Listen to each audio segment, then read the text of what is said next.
आप सभी विद्यार्थियों का एक बार पुनः स्वागत है Subhash study centre YouTube channel पर। और आज के इस वीडियो में मैं आपको बताऊंगा कबीर दास जी का जीवन परिचय बिल्कुल आसान शब्दों में और इनकी प्रमुख रचनाओं के बारे में, क्योंकि इनका जीवन परिचय महत्वपूर्ण है 2022-2023 बोर्ड परीक्षा के लिए।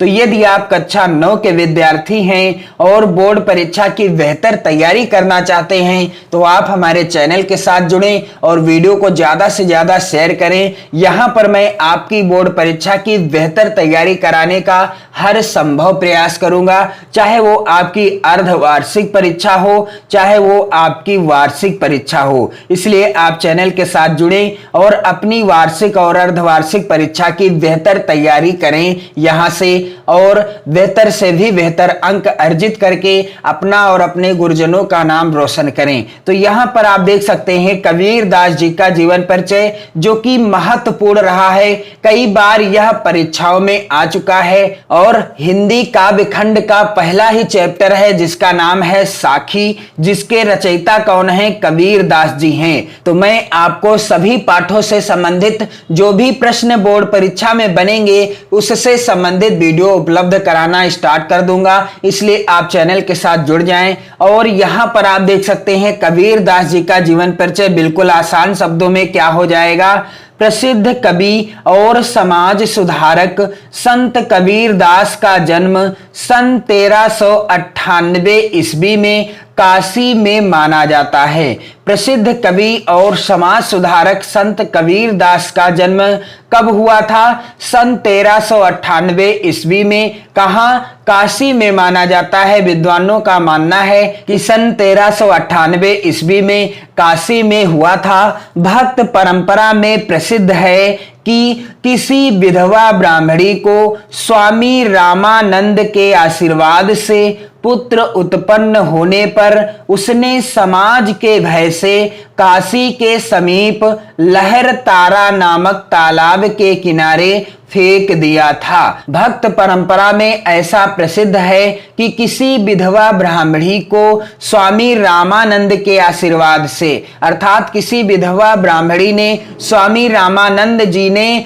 पुत्र प्राप्ति का आशीर्वाद दे दिया, और जब उसके पुत्र उत्पन्न हुआ तो उसने समाज की लोक लाज के भय से उस पुत्र को काशी के समीप लहर तारा नामक तालाब के किनारे फेंक दिया था, जहां से नीरू और नीमा नामक जुलाहा दंपति ने उसे ले जाकर पाला पोसा और उसका नाम कबीर रखा। जहां से नीरू और नीमा नामक दंपति जुलाहे ने उस पुत्र को उठा लिया और उसे अपने पुत्र की भांति पाला पोसा और उसका नाम क्या रखा? कबीर रखा। इस प्रकार कबीर पर बचपन से ही हिंदू और मुस्लिम दोनों धर्मों के संस्कार पड़े। कहने का अर्थ है कबीर का जन्म ब्राह्मण जात में हुआ, लेकिन इनका लालन पालन अर्थात पालन पोषण नीरू और नीमा जो कि मुस्लिम जुलाहे थे उन्होंने किया था। इसलिए कबीर पर बचपन से ही हिंदू और मुस्लिम दोनों धर्मों के संस्कार पड़े। कबीर दास का विवाह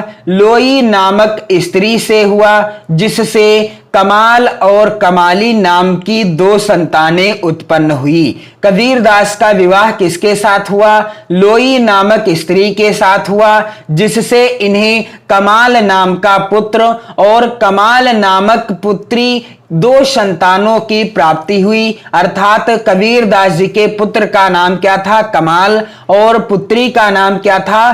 कमाली था। और महात्मा कबीर के गुरु स्वामी रामानंद जी थे, जिनसे गुरु मंत्र पाकर ये संत महात्मा बन गए। कबीर दास जी के गुरु कौन थे? स्वामी रामानंद जी थे, और जिनसे गुरु मंत्र पाकर के ये संत महात्मा बन गए। जीवन के अंतिम दिनों में ये मगहर चले गए।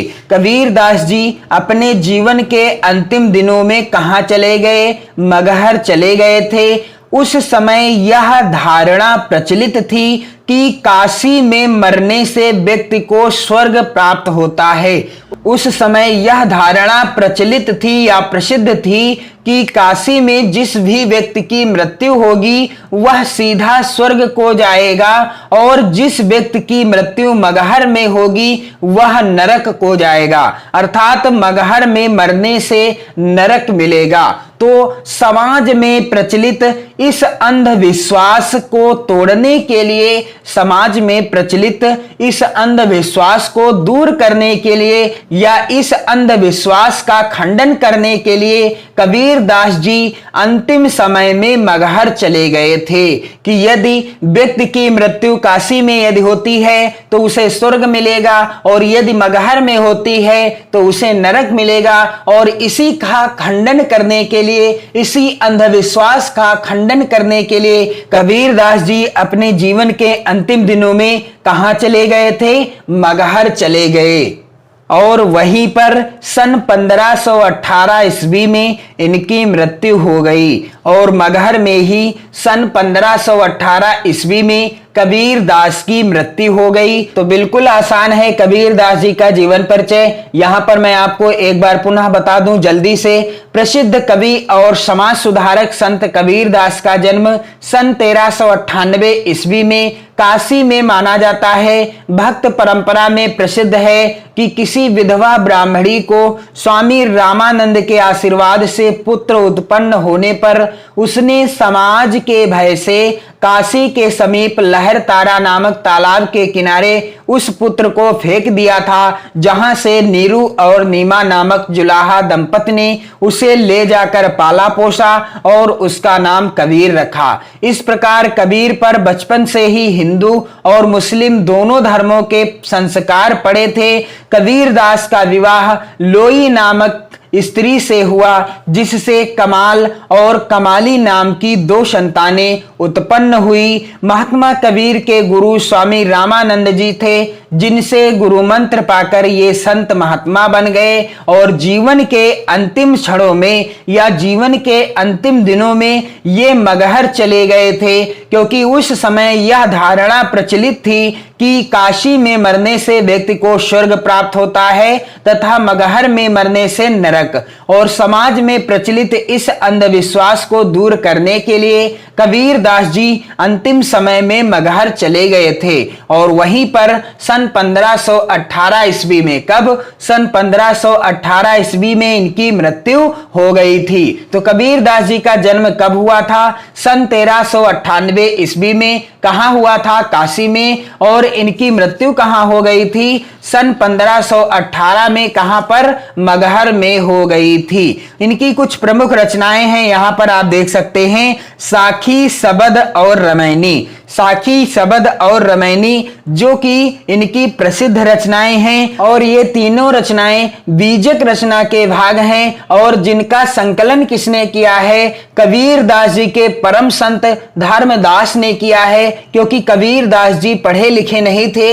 ये अपने उपदेश के समय जो भी अच्छी बात, जो भी अच्छे दोहे या जो भी पद गाते थे उसी का संकलन इनके परम प्रिय शिष्य धर्मदास लिख कर लिया करते थे। तो मैंने आपको बता दिया है संत कबीरदास जी का जीवन परिचय बिल्कुल आसान शब्दों में। महत्वपूर्ण है 2022-2023 बोर्ड परीक्षा के लिए। वीडियो को ज्यादा से ज्यादा शेयर करें और चैनल के साथ जुड़कर 2022-23 बोर्ड परीक्षा की बेहतर तैयारी करें। जय हिंद।